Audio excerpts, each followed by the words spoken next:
I have shown the court the direction in where those officers are situated.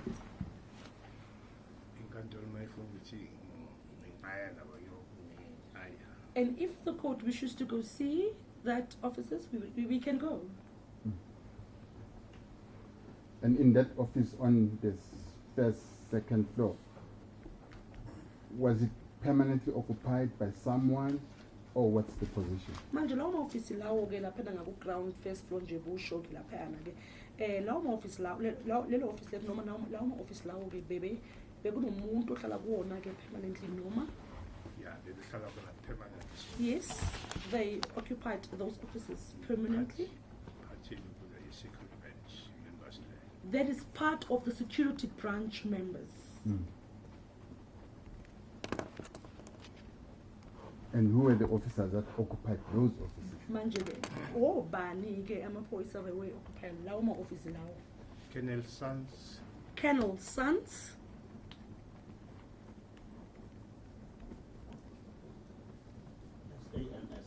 S-O-N-S. Sons. Captain Dladla. Captain Dladla. Colonel Sons wayne group yakhe.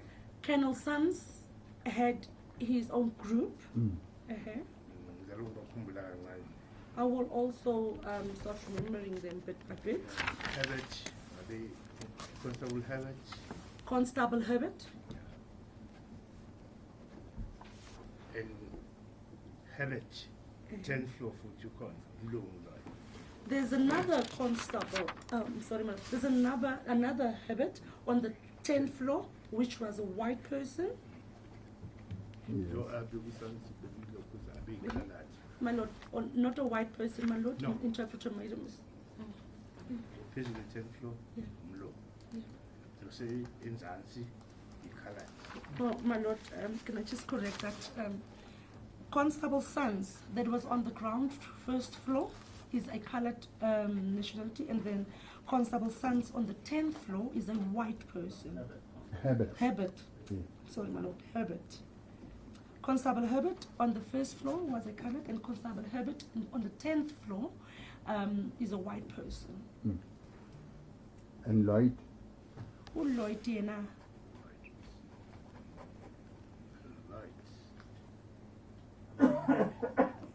Yasikhumbula leso sibongo but angisisho angisazi noma ise 10. Ingazathi wase 10 floor. I'm not sure. My lord, I remember that surname, but I assume that it was on the 10th floor, but I am not sure. Yeah. And when you made tea on the 10th floor, did you make tea or coffee for everyone, the officers and your colleagues, the black ones? Uwenza itiye ke laphana e-floor 10 ke ubenzela bonke amaphoyisa babantu abamhlophe nalabo babantu abansundu. Ithi ngibeke kanje itiya ngangibenzela kahle abantu ngangenzela abamhlophe. In an actual fact, my lord, the people that I was making tea for was for the white people.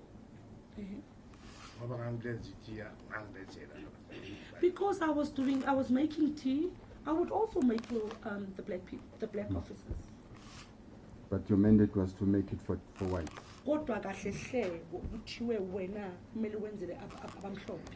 That's correct.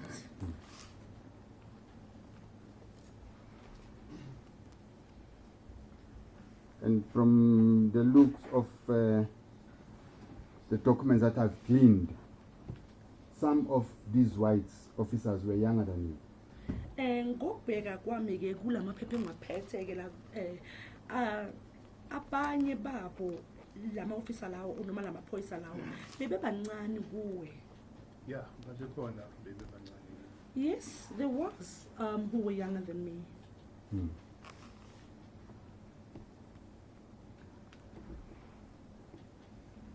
The detainees, when they were interrogated, Were they interrogated by whites only, or also blacks participated in the interrogation? Amatithini iboshwa makube ba interrogator bekuwa abamhlophe kuphela ba interrogator noma nabamnyama. Let me put it this way.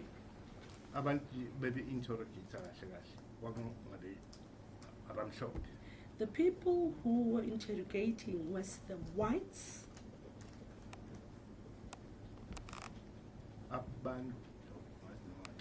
Can I proceed? Yes. Yebo.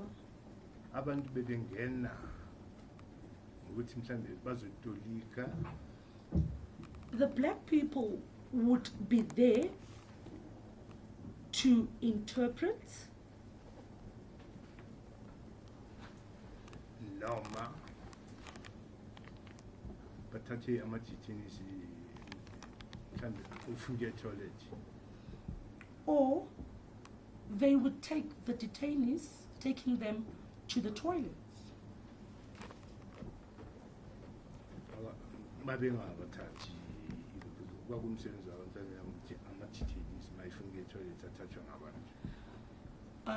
It was the duty of the black officers to take the detainees to the toilet if a detainee is requesting to go to a toilet.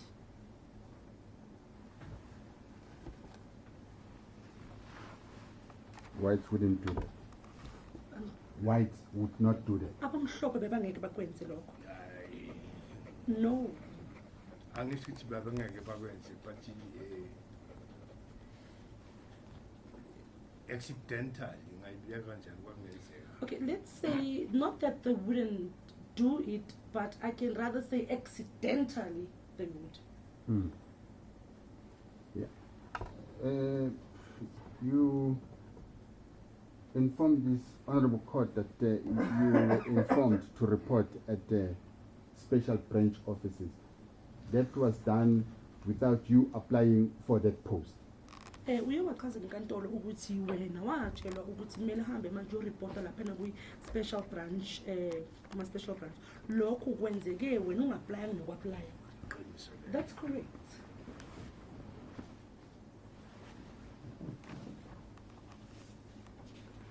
You didn't question it.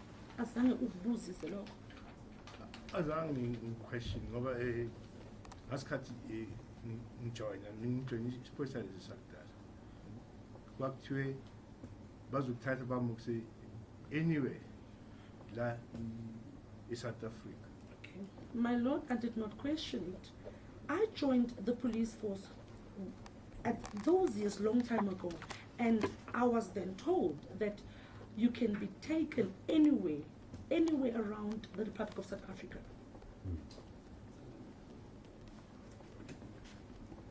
When you started working at John Foster, were you made to sign documents to oath of secrecy? Nenkathi ke wena ungena lapha esiphoyiseni bayakusayinisa amaphepha ukuthi amaphepha we-secrecy ukuthi ke ube. Yeah. Yes.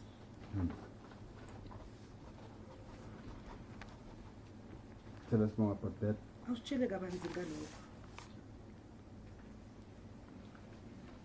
Angeke ngichaze kangako ngoba ngasho nje ukuthi ngoba amaphepha amaningi ayibhalwe nge-Afrikaans ayengabhalwanga nje but bebewachaza ukuthi la ukuthi yonke into eyenzeka la awukhulumi namuntu phelela la.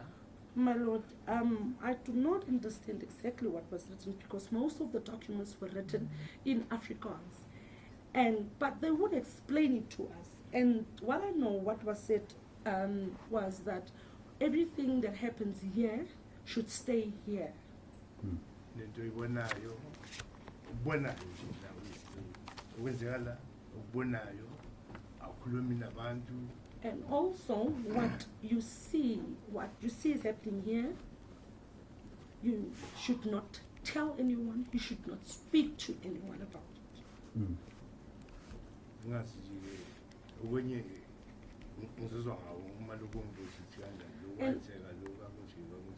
My Lord, and I cannot remember all of it, but I will hear from counsel as counsel is asking me questions. And did you, as special branch officers, discuss issues about the detainees between yourselves? Nina ke laphana nje special branch amaphoyisa we special branch ke laphana vele nokuxoxa nixoxe ngabantu ababoshiwe ama-detainees laphana nikhulume nina ngokwenu nje isasingaxoxi but ngangixoxa mina ngoba ngangithatha e-Frostburg Barracks mina ngihlala no-Nelson ngangixoxa naye. We would not discuss my Lord, but I am the one who was talking about this. I was residing at the Frostburg Barracks and I was residing with Nelson. So I would talk, myself and Nelson would talk. Yes, my Lord. I would speak to Nelson about it because we were staying there together. Nelson would be Nelson Mashang. Nelson Mashang. Mshanga. Nelson Mshanga.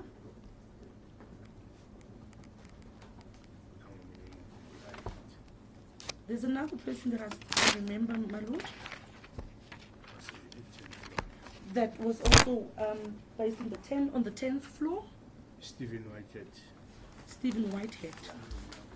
Stephen Whitehead, my Lord. It is on the 10th floor.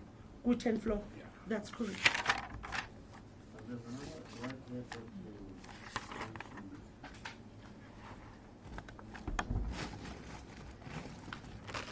you mentioned the Colonel Whitehead on the 2nd floor. Is the same person or? Uye wakhuluma ngoKolonel Whitehead ke walaphana ke ku second floor. He's on the 9th floor, my Lord. Loy on the 9th floor. Ubaba Stephen Whitehead. The one on the 9th floor is the father to Stephen Whitehead. So the two Whiteheads. Aba Whitehead babili. Yeah. That's correct, my Lord. Stephen Whitehead was on the 10th floor. With Stephen Whitehead yena beka ku 10. Yeah, lo mncane. The younger one, yes. His father, what was his father's name? Ubaba wakhe ke bekabizwa bani?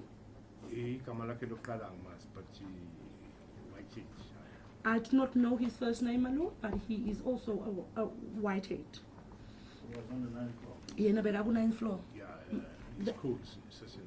He's cool. He's cool. He was a superior, yes, my Lord, on the 9th floor.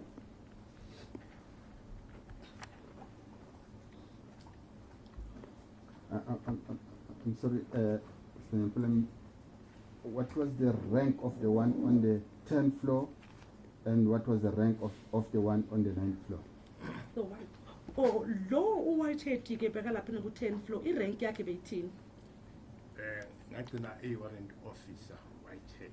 The last I remembered, he was a warrant officer, Whitehead. Also on the 10th floor.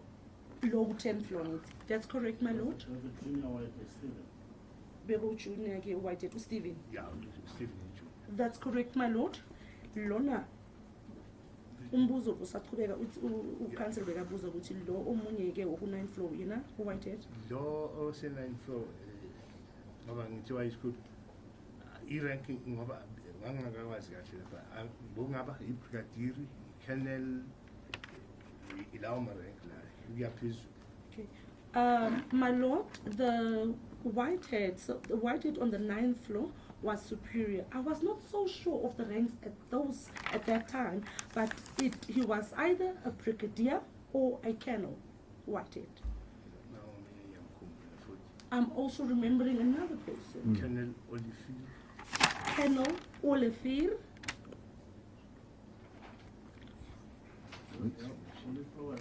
Beka kwephi floor in Olivier Colonel? He was on the 9th floor, my Lord.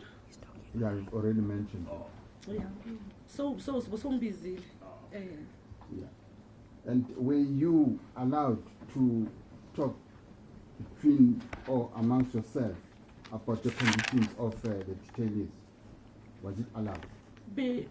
Benivumekile ukuthi nixoxe nina ngokwenu ngey'boshwa lapha. thina abantu abamnyama Us, the black people, or the black sonke officers, sisihlangene or When? all of us. All of you. Nonke nonke. besingaxoxi besingavumelanga ukuthi sixoxe. We were not talking, we were not allowed to discuss. Mm.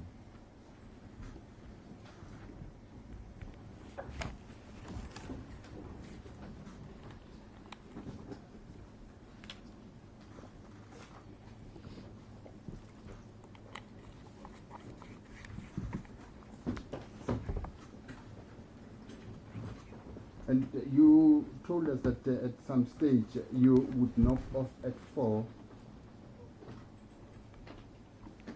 and detainee cell's door would be ajar because the detainee is not back as yet. You remember that? Uyakhumbula uye wathi ke ubona ukushayisa ngo4 mase ke iminyango yeyiboshwa ke bese ke zishiwa kanjalo ngoba bebangakabuni. Yes. Ngiyakhumbula ngisho. Yes, I do remember saying that. And you remember telling us that it would happen that on the following day when you report for duty, you'd find that the detainee is back in his cell. Uyakhumbula uye wathi ke masubuya ngelanga elilandelayo ke uza emsebenzini ke bese uzothola ke isiposho sesikwile ke sisingaphela eselini yakho. Qiniso lelo. That's correct. And you remember that you told us when you took a detainee out of a cell, you completed a register. Uyakhumbula uthi ke masukhipha isiposhwa ke laphana eselini yakhe ke khona ke iphepha olugcwalisayo. Yebo ngikhumbula kahle. I remember that very well. Yeah. And I would take it that when you bring back the detainee to his cell, you will complete the register. Ngizokuthatha ukuthi ke usiposho masibuyiswa ke sibuyiswa laphana eselini yakhe ke kumele ke kugcwaliswe elinye iphepha. Ngiyavumela. I agree, that's procedure. Now, if this detainee was not there when you left the previous afternoon, and you find him there in the morning, did somebody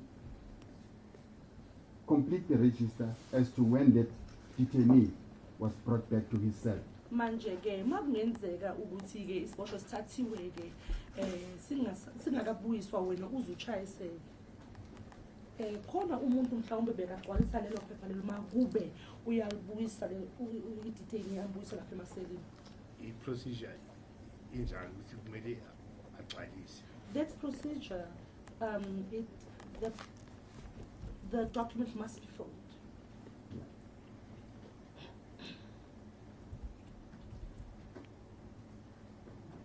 But you, as the person that took the detainee out, are you going to check, was it the procedure that you check the following day whether such an entry was made in the register as to when that prisoner was brought back to the cell? Wena ke njengomuntu omkhiphile ke wagcwalisa lelo phepha lelo ke masubuya ngelanga elilandelayo ke ngikabuyi masubuya ngelanga elilandelayo uzowenza isiqiniseko ubheke ukuthi iphepha ligcwalisiwe nje bebuyisiwe ke udetainee. Yeah. Yes.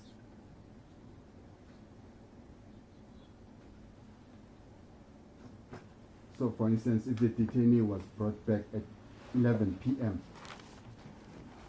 that officer that brought him back would sign in the register that he brought that detainee at 11 p.m. Asenze umzekelo ke makube ke mhlawumbe ke isiposho siyabuyiswa ke ebusuku ngo11 ebusuku angithi awusekho lena ngasipha ubuyisa ngo11 ebusuku ke lelo phoyisa elimlethile ke lizobe ligcwalisa iphepha elishoyo ukuthi umbuyisile ebusuku ngabo11. Yes. And you factually experienced that. Wena ubonile lokho. Yeah. Yes.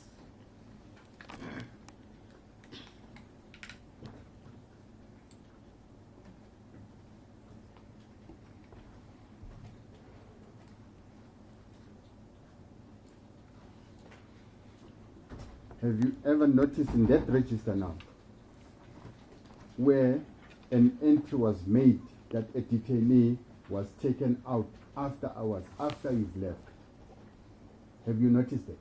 Kuleyo ncwadi leyo ke uke wabona mhlawumbe ukuthi i-detainee noma isiboshwa sikhishiwe emva kwesikhathi emva kokuthi wena sohambile emsebenzini? When kaningi Many, okwenzeka lokho iy'nkathi ey'ningi many a times that would happen. Many a times.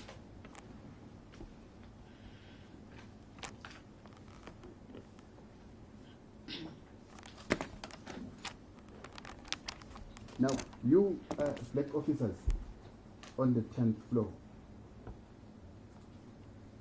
can I call you the escort?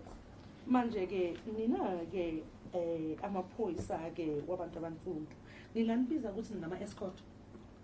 igama eli-right lelo. That's all right. Name to call. Yes.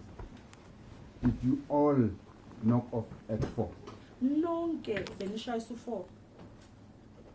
Iningi lethu beshayisa u-4. Most of us would knock off at 4.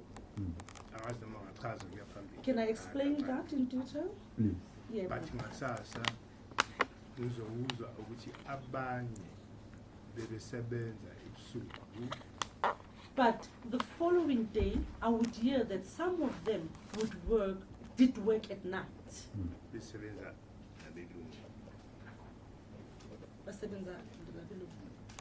Ngithi i-security branch singabantu thina Yeah. sisashayisa bakhona abangenayo bazibuyela ebelungu ngasikhathi bazibuyela ngaso but uzowuzwa ukuthi ne laba abanye bethu laba bebesebenza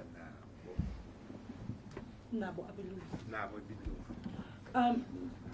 This is what would happen, my lord. We as security branch, we would knock off. And then the other whites would come in. Then, the following day, I would just hear that some of the black officers were working through the night with the white officers. Yeah, into engichazayo. That's exactly. And were you personally, ever asked to work after hours? Wena ngokwakho wena uke wacelwa ukuthi usebenze after hour masuchayisa uke wacela ukuthi usebenze ama hour after ama hours wow. Ngayichaza ngingacelwa if une operation yefuna wonke umuntu ifuna iflow yonke. Okay. I can explain that also, my lord. I would be asked if there's an operation that requires everyone.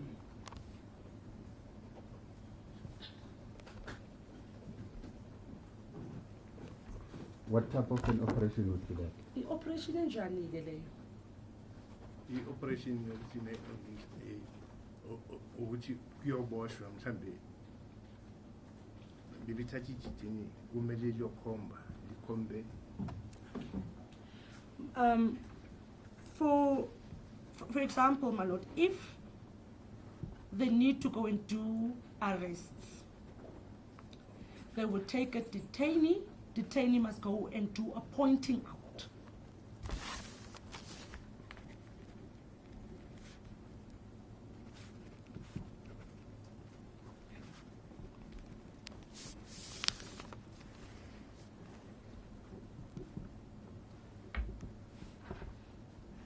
Did that occur frequently or seldom?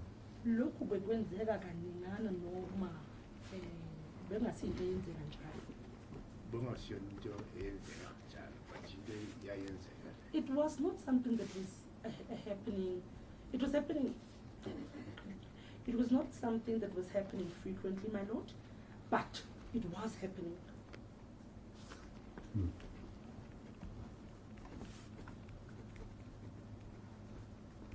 And you told us that when a detainee had a complaint about injuries or pains, you would take the complaint and report it to McPherson or to Sylvia. Usitshele ukuthi ke makube ke isiposha sinesikhalazo ke noma sineyinhlungu ke wena ke bowuyithatha ke leyo complaint leyo ke futhi ke bowuzomtshela ke uMcPherson noma ke uSilisi. Qiniso lelo. That's correct.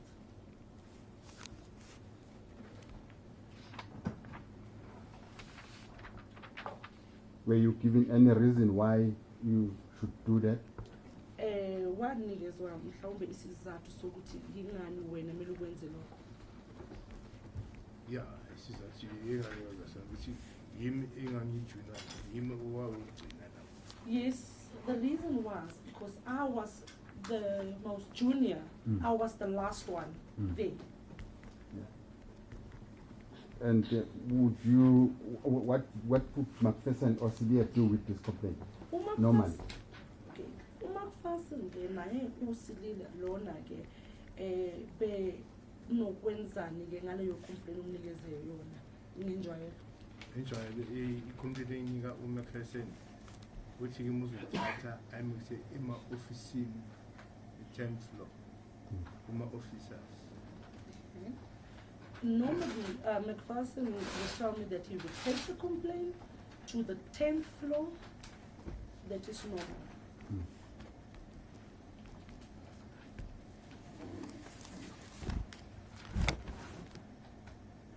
And if the detainee is injured, what would happen to that detainee? Makube ke isiboshwa silimele ke wenzakalani ngaso ke isiboshwa masilimele?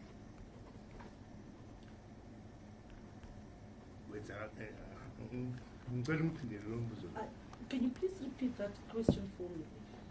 Let's say a detainee complains to you that he's been assaulted, he's injured. What would happen to that detainee? Lalela ke asithi ke isiboshwa sikhuluma nawo siyakhala kuwe ke siyacomplain ukuthi nakho ngilimele. Ufuna ukwazi umeli ukuthi kwenzakalani ngaye ke nje ekhala kuwena ukuthi ulimele.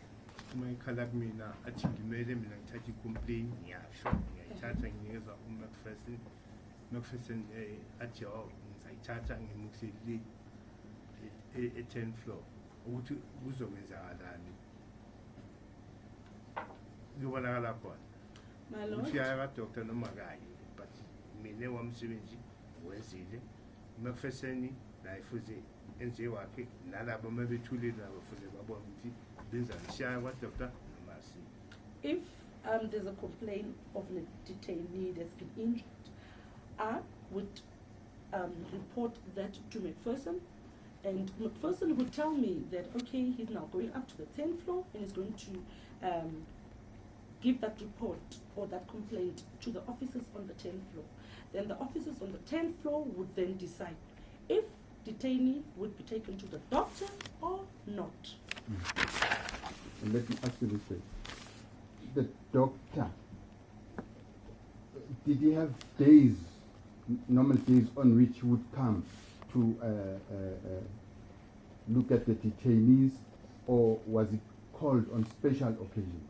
Udokotela ke bekanamalanga wakhe amalanga wakathizini azayo njalo ke azobona ke ama-detainee alimele noma bekebizwa makube khona ulimini oludingayo. Ngokucabanga kwami ngokubona kwami ngale ndlela esasebenza ngayo wayengezi njalo i-doctor wayeza lethe mhlawumbe ngeviki uzayo awayengiyintusi ayi. According to me and the way how I were observing things, my lord, doctor did not come regularly, did not come regularly, but doctor would come maybe once or maybe once in 1 week or once in 2 weeks time. Can I don't know if I can elaborate further. Yes. Into eyenzeka ile ukuthi makufuze ukuthi bayobona kwa-doctor bayathathwa la asithi John Foster oba emaseleni bayathathwa bamukiswe ku-district surgeon kwa-doctor. Lokho into eyayenziwa-ke leyo bathathwe babone u-doctor babuyiswe. Baba uthi ke makube khona mabalimele bayathathwa lapha babukiswe ku district surgeon bese babuyise. Ya ithi ngibeke kanje asiyagula angazi phela mina omunye nomuntu limele noma kanjani ngoba baningi abantu but makumele ukuthi abone udoctor bayathathwa baye wa doctor baya escort. My lord, let me put it this way: if one of the detainees or some of the detainees may be ill or needs to see the district surgeon, they would take them to the district surgeon, and then they would be brought back.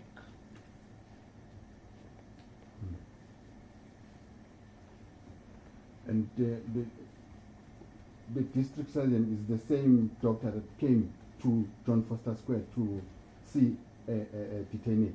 Manje ke district surgeon lona ke uyena dokotela uyilo ohlezi ozayo laphana ku John Foster azobona igulane noma abalimele. Yeah, we ngazi noma chaza futhi ke. That is the one. Can I please elaborate further? Yebo. Ngikhumbula kwami babe yi2 of doctor. If I remember well, there were 2 doctors. Siyathatha sibamisa khona sibona labo doctor abayi2 labo. We would take them, we would take up detainees. We take the detainees to the doctor. It's only these 2 doctors. And then if kumele bazobona emaselini lobo doctor abayi2 ya ngiyamkhumbula omunye uDr. Jacobson. And I remember one of the doctor's names was Dr. Jacobson. I'll pin the footage. Udoctor makumele eze emaselini for ama-detainees abeziboyi2 kuzawani. And my kulabo lord, engangibazi. my lord, when the doctor is coming to see a detainee, not both doctors come, only one would come from the doctors that I know.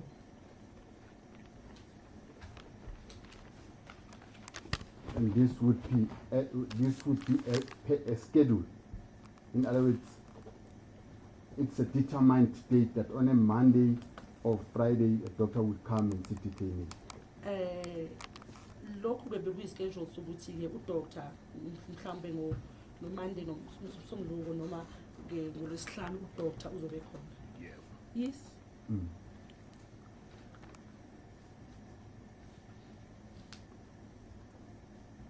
And when that happened, were all the detainees in the floor taken to the doctor? Manje ke makwenzeka lokho ke bonke ama-detainee lapho kuleyo floor leyo ke bebethathwa bonke bayiswe kudokotela noma? I-procedure yanjalo ngathi nje yebo. That's procedure. Benjalo. That's procedure. I can say yes. It's supposed to be like that.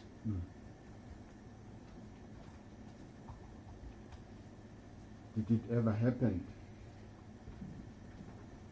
that an injured detainee was taken to the doctor on his scheduled visits? Kuye kwenzeka mhlawumbe ukuthi ke i-detainee elimele iyathathwa ke yayiswa kudokotela ngelanga lakadokotela. Into yayingenzeki leyo. That is something that never happened.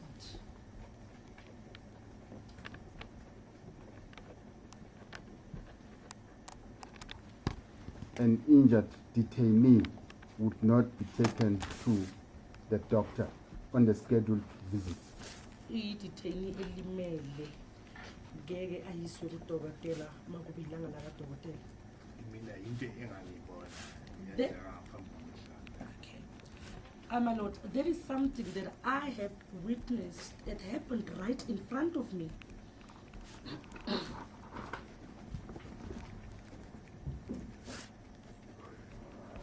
So if I understand you well, those detainees that were taken to the doctor were those that were healthy. Mangukuthi uzwisisa kahle ke laba bebethathwa ke laba ibosho lezi bezithathwa ke ziswa kudokotela yilabo bebephilisa angeke ngithi babephilisa ngoba udoktor ngeke azibabheke angithi wake uma boshiwe abanye bane-flu abanye nje kunjalo. My lord, I won't say they were healthy. Some of the detainees would be ill, would have flu. Some many things, my lord. Some of them would have headaches. Yeah.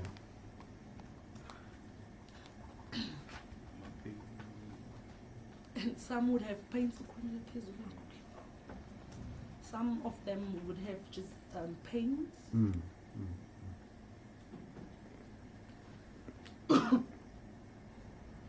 And you told us that the cells had 2 doors, the green and the wooden door.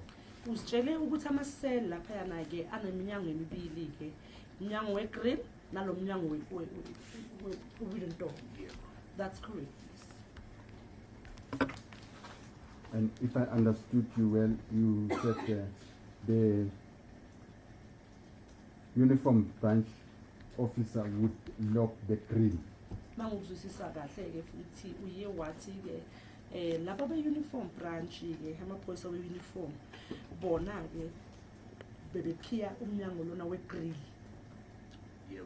Yes. And you would, you as an SP officer would lock the same grill with a chain using a padlock. Mese ke wena ke njengephoyisa ke le security branch SP le security branch ke ubusebenzisa ke i-chain ke ufase wona lo mnyango lo we-grill lo sokhile so ufasa ke wona nge-padlock. That's correct. And who would lock the wooden door? Umnyango lo weplangwe ke ubani bekekhiya wona? We uniform lo yabekhiya lo we-grill ukhiya ngalo we-wooden door. All right. The same officer, the uniform branch officer, the one who locked the grill door would also lock the wooden door. And he would keep the 2 keys. Yena ke bese ugcina ke lezo ikhiya ezimbili kuyena. Yeah, sihlala. That's correct. Yes, the keys remains with him. And there were duplicates that were kept in the charge office. Manje ke bekunama duplicate ke walezo ikhiya lezo ke lezo bezigcinwa laphana e-church office. Ama-duplicate ayegcinwa e-church office ilama-duplicate la asetshenziswa asithi iji yemi mina ngikhiya lo mnyango lo we-green ufaka isikhiya. The keys that remains, the duplicate keys that remains in the church office is the key that I am using to lock with the chain, the padlock. That's the key, the duplicate key that stays at the church office.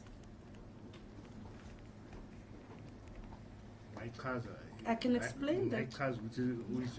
Yeah. Yeah, Baba. I want to do this.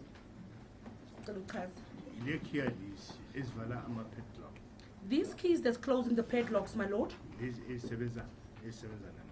The keys which I am using.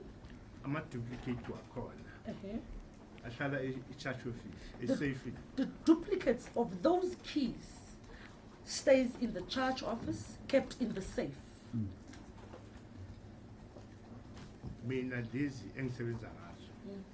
And the ones, the set that I work with, when I am now finished with for the day and I'm now knocking off, I take those keys and I take it to the 10th floor. I then hand those keys over to the 10th floor, at the 10th floor. Goodbye.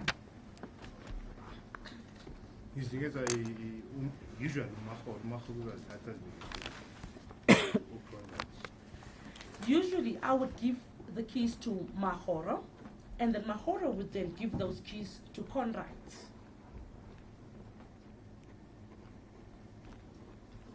And you will only get the keys the following morning.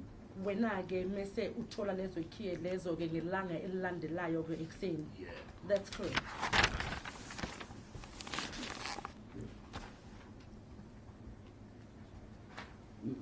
You told us about the incident involving Carl Niehaus. You remember? Uyakhumbula ukukhuluma ngesehlakalo-ke esivelele uCarl Niehaus. Ukhumbula? I do remember very well. If you remember well, did that incident occur after the death of Dr. Neil Aggett, or was it after the death of Dr. Neil Aggett? After or before? After or before the death of Dr. Neil Aggett? Thank you. Lalela-ke umkhumbula-ke lesehlakalo lesi esivelele uCarl Niehaus-ke, leso sehlakalo leso-ke senzeke emva ukuthi uDr. Neil Aggett eseke shonile, noma yinto yenzeke ngaphambi ukuthi uDr. Neil Aggett angakashoni. Lapho anginaso isiqiniseko but ngememory yami ingazathi senzeka after. I'm not so sure, my lord, but if my memory serves me correct, it happened after.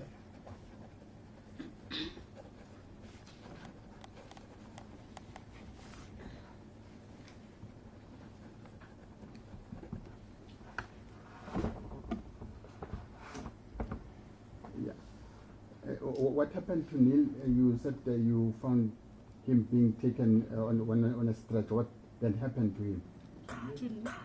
Sorry, my lord. To Carl Niehaus. Kwenzakaleni ngoCarl? Uye wathi uthole sebemkhipha-ke bemkuka nestretcher. Kwenzakaleni ngaye uCarl? uCarl ngasikhathi ngimthola ileli istation bese bemthatha bemuksa what. When I saw Carl, at the time he was laying on the stretcher, they were carrying him on a stretcher. They were taking him to the doctor. But ngiye ngambona ngisathi amalanga ayahamba angazi noma angisakhumbuli kahle uyowabuya back eMaseli, but angisazi okanye after 1 day noma 2 days angisakhumbuli kahle. My lord, I can't remember how many days after he came back to the cells. I saw him again, but I just can't remember how many days after I saw him being taken away. Mm.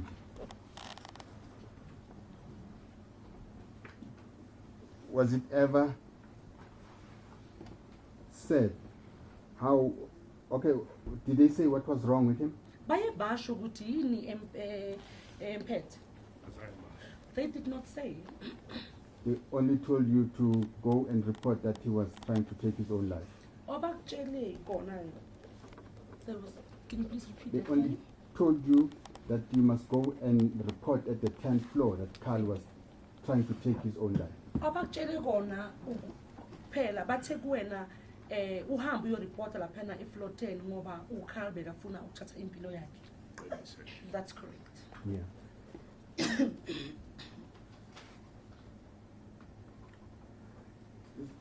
So no one told you how he was trying to take his own life. Manje akuna muntu oye wakutshela noma oye wachazela ukuthi lokhu ukuthatha impilo yakhe ke ukwenze kanjani. Akekho wangichazela into mina engiyabuza ukuthi abifuna ukuyithatha kanjani. No one explained that to me, my lord. The only thing I asked, how did he want to take his own life? Mm. The answer that I got back was he wanted to hang himself.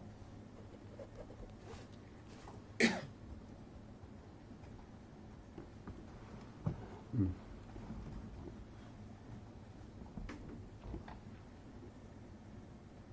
Did they say how he wanted to, or what did he want to use to hang himself with?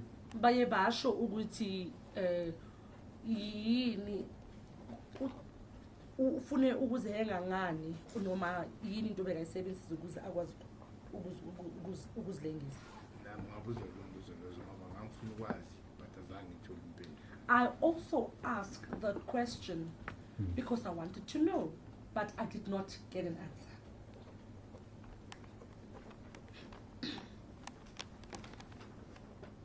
Were you allowed to enter Carl's cell? Isel kaKhal ke yona bonemvumo ukuthi ungene kuyona. Mangayichaza emaseni ngangena wonke Okay. amaseli. I can explain that. I was entering in all cells. Yep. Ngaphandle mabengitshelile ukuthi eselini ilithize ungangeni. Unless I was told that in a certain cell I should not go in. Okay.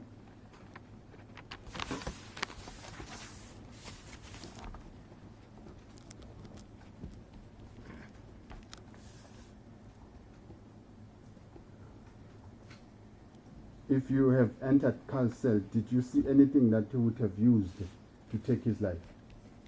Did you notice anything there that he would have used to try and take his life? Makube ke uye wangena ngaphakathi kwisel kaKhal ke uzokwazi ukubona noma yini mhlawumbe ayayisebenzisa ukuthi athathe impilo yakhe. Yeah, bengizokubona ukuthi na into abefuna bangizazi izinto kwakumele ukuthi zibesemaselini nezinto ungamelanga ukuthi zibesemaselini. Yes, if I had entered, my lord, I was going to see that this is what he has used to take his own life.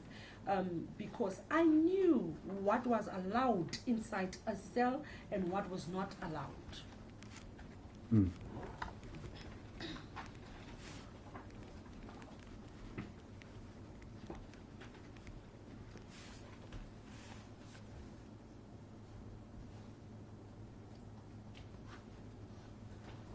And after the death of Dr. Neil Aggett, did you and your colleagues generally discuss his death or how he died? Emva kokuthi kushoneke yena ke uDr Neil Aggett wena nalabo sebenza nabo ke nakhuluma ukuthi nakhuluma ngokushona kwakhe. Azange sikhulume shona. We never spoke about his death. But mina ngangibuza kunabantu engangisebenza nabo ukuthi uzenge mina kanjani. Lo Wabuza kubantu osebenza nabo. yeah, uMcPherson ngambuza. But I did ask from the people who I work with, that would be McPherson, my lord. I asked, how did he take his own life? No warrant officer Sili, Sili. Also asked Warrant Officer Sili. Sergeant Patose, I asked Sergeant Patose. akho answer ngithola. I did not get an answer.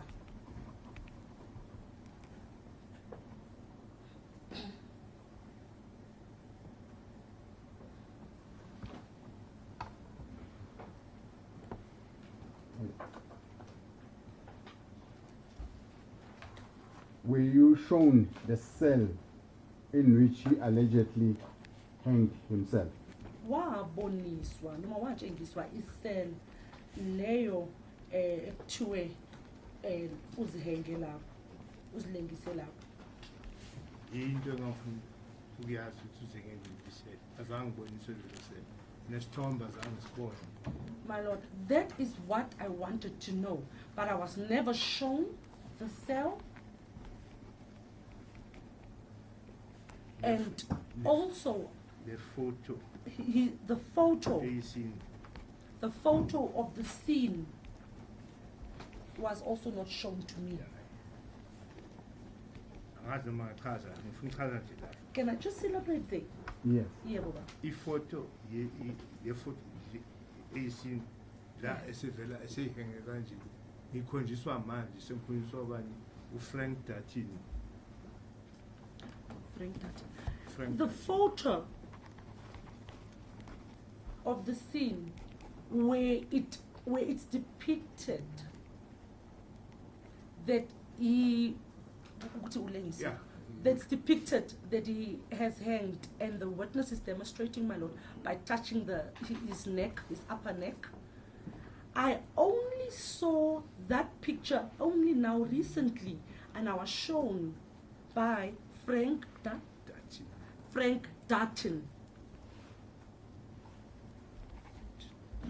I find out, this picture, was it ever published in the newspapers prior to this? My lord, seemingly yes, in a Sunday Times article at some stage. But I'm saying during the first inquest. Oh, I'm not quite sure, my lord. I will find out from my colleagues. Does anybody know? The Lord, not that we're aware of.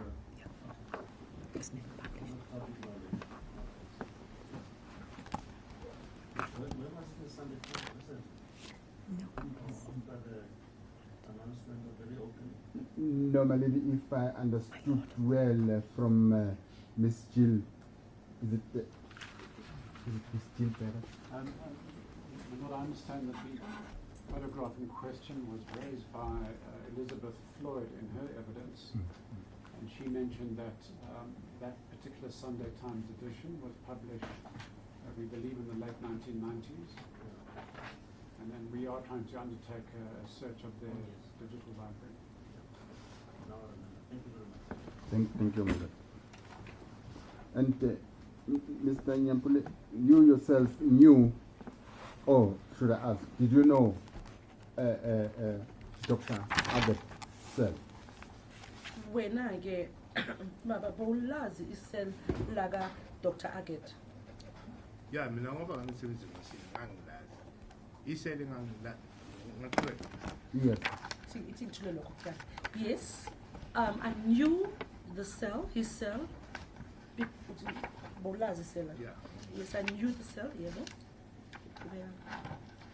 Isele lakhe engangilazi ngangazi isele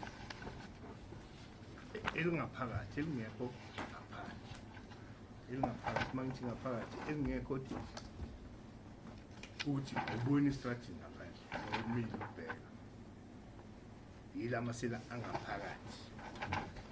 Isele ungakhona ukubona ngaphakathi. Yeah, Isele engaphakathi. ngayazi. My lord, the cell that I knew, his cell was a cell that was in between. It wasn't a cell, my lord, where you can look outside and see outside in the street. Singasebenza ngale isele ngangilazi ila masela ala ngaphakathi hayi masela angapha ngoba la asistrategy. I was when I lakhe bekuyilela.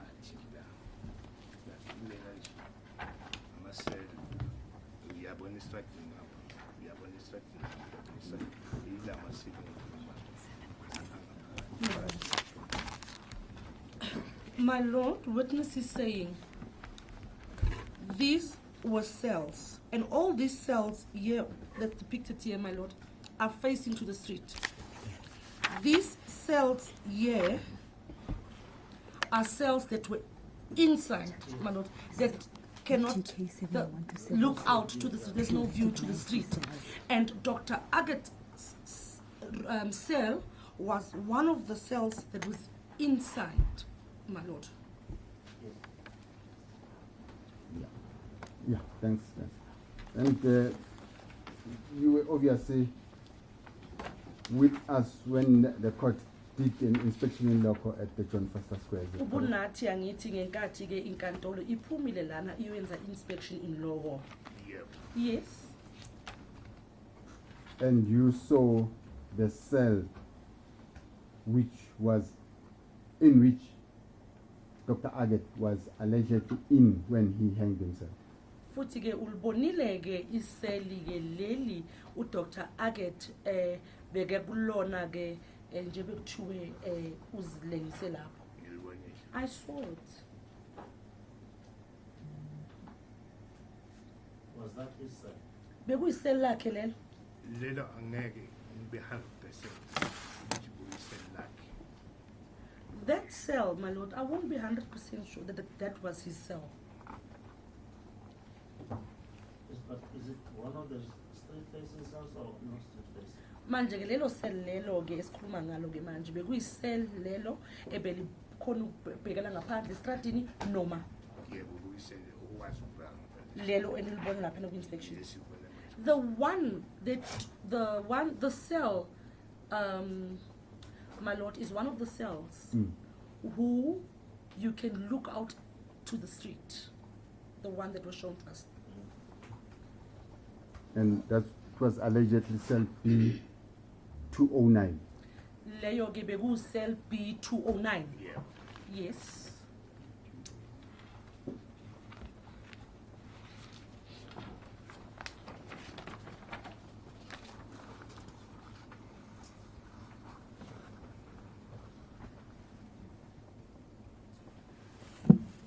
And did you notice that when we did the inspection in local, that cell had a transparent plastic material that covered the grill? Uyibona ke masifaka besitshengisa leyo cell leyo ke ukuthi leyo cell beyine transparent plastic e transparent igrill yakhona. ngiyibone I did see that.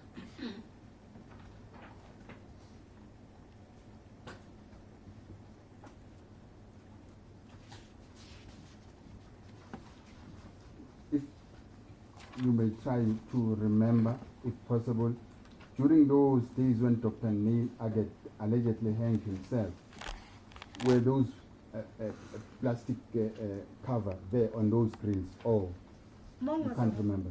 Mawungazama ke ukukhumbula ubuse nje ingcono kancane ngaleso sikhathi leso ke ngaleso sikhathi leso ke nje bekuthiwa uDr. Neil wazena lapha beyikhona ke leyo grill ye-plastic lapho. angisayikhumbuli mina i-plastic I do not remember that plastic. ngiqinisile angikhumbuli Honestly speaking, I do not remember.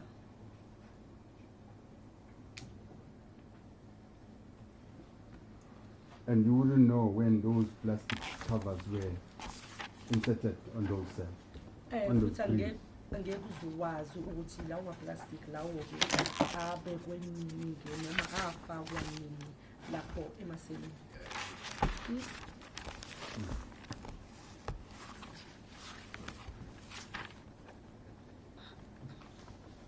And you told us that there was a room in which articles belonging to detainees were kept. Uye wasitshela ukuthi bekune-room ke lapho ke izinto noma amaphasela weyiboshwa bezigcinwa khona. yeah. Yes. Was there a register of the articles that were kept for a certain detainee in that room? Beyikhona na i-register lapho ebhala phansi yonke into yeyiboshwa mhlawumbe ke mhlawumbe lesiboshwa leso nazi izinto zakhe konke kubhalwe phansi kule-register leyo. into engiyikhumbulayo yinye ukuthi lo room le yayinamalokuza inama-shelves okanye ngazathi benze ngazathi shelf inazathi ibhokisi la asithi ithi uPaul nazo zakhe izinto Andrew nazo zakhe kwakubhalwa amagama ukuthi lo isigabani njalo njalo. Yeah, what I can remember, my lord, is there were like shelves, and each and every detainee's name would appear on that shelf where his belongings are. When they look at pigeonhole, yebo kunjalo. Yes. So there was no register as to what was kept for Mr. So-and-so or Miss So-and-so. or Manje so ke on.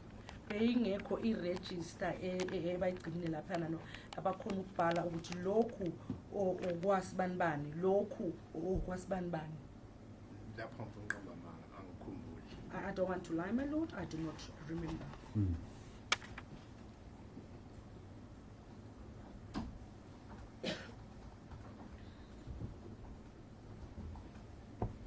when a detainee would be going into that room to take any article there, you told us that he would be accompanied by you and another member. Makubeke lo kushiwe ke adinga ukuthatha okuthizeni ke lapho ke epasilini lakhe ke uyokasichazisela ukuthi bheka zokhashwa wena nomunye futhi osebenzisana naye. Correct, so yes. And I take it that you would see to it that he doesn't take something that is not allowed to be taken into a cell. Futhi ke ngiyacabanga ukuthi ke bese ke uyabheka ukuthi uthatha ini ukuze angathathi lokhu angavumelekanga ukuthi akuthathe ayise lapha kwiseli yakhe. Ngivumelana nawe 100% agreeing with you.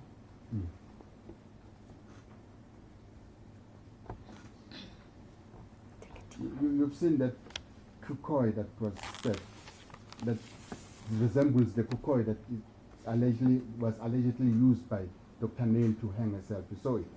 Leyo kukoi, leyo etiwa uDr. Neil Aggett yona ayisebenzisile ukuze azilengise ngayo ke. Wayibona? ngiyibonile la ephepheni encwadini okukhonsayo. My Lord, I saw it here on the documents. That I saw it when it was shown to me. Can I please elaborate? Yes, you may. Qhubeka baba. But ema-ofisini azange bangikhombisa azange basho ukuthi nayi into into engibona manje nasenza investigation. My Lord, but in the office, I was never shown that this is what Dr. Neil used to hang himself. I was never shown, I was never told about it. I only got to learn about it now, recently, with the investigation. Can we take a tea break? It's tea time. Ajahn for tea.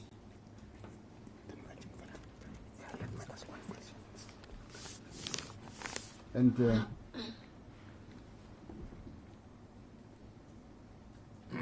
in that room where the detainees'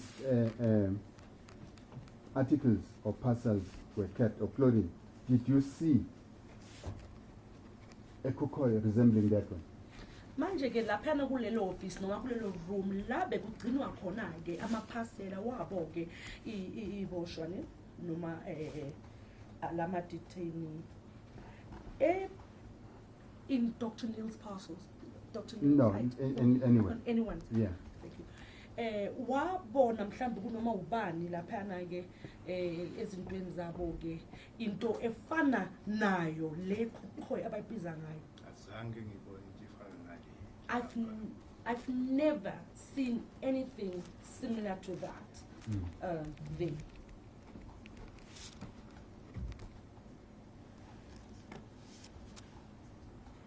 You yourself, would you have allowed Dr. Neil Aggett to have that cloth in his cell? Wena ngokwakho ubozomvumela udokotela uNeil Aggett ukuthi abe naleyo ndwangu laphana kwiseli yakhe ngaphakathi kweseli yakhe. I was never going to allow that.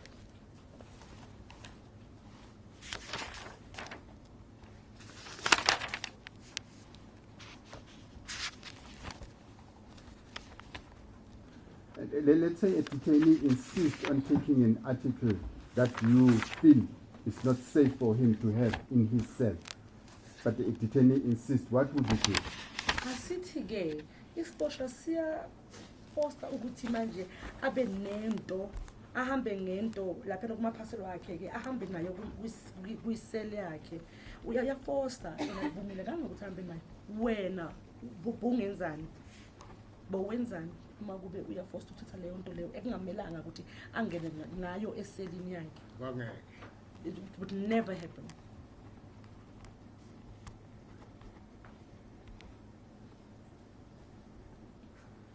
What would you do? Wena ubuzenzani? Bezithatha. I was going to take it. Abengeke ngingayisho.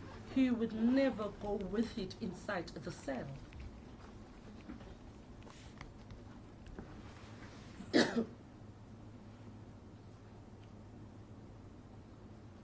My Lord, I see it's 11:15. That's, It is on. yes, So take a tea adjournment at 11. as a court. Please. All rise.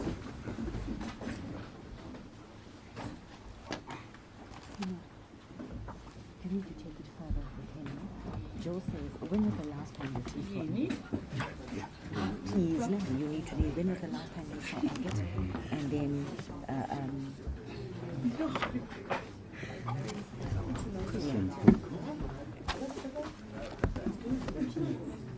when was the last time you saw Aggett?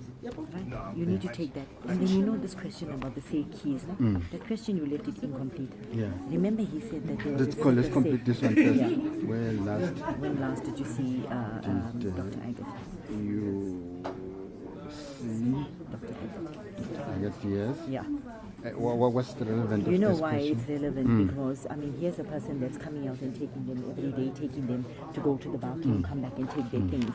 I mean, one would have expected if he had seen Dr. Aggett. We just need to see when was the 4th or the 5th. Was it a weekend or was it a weekday?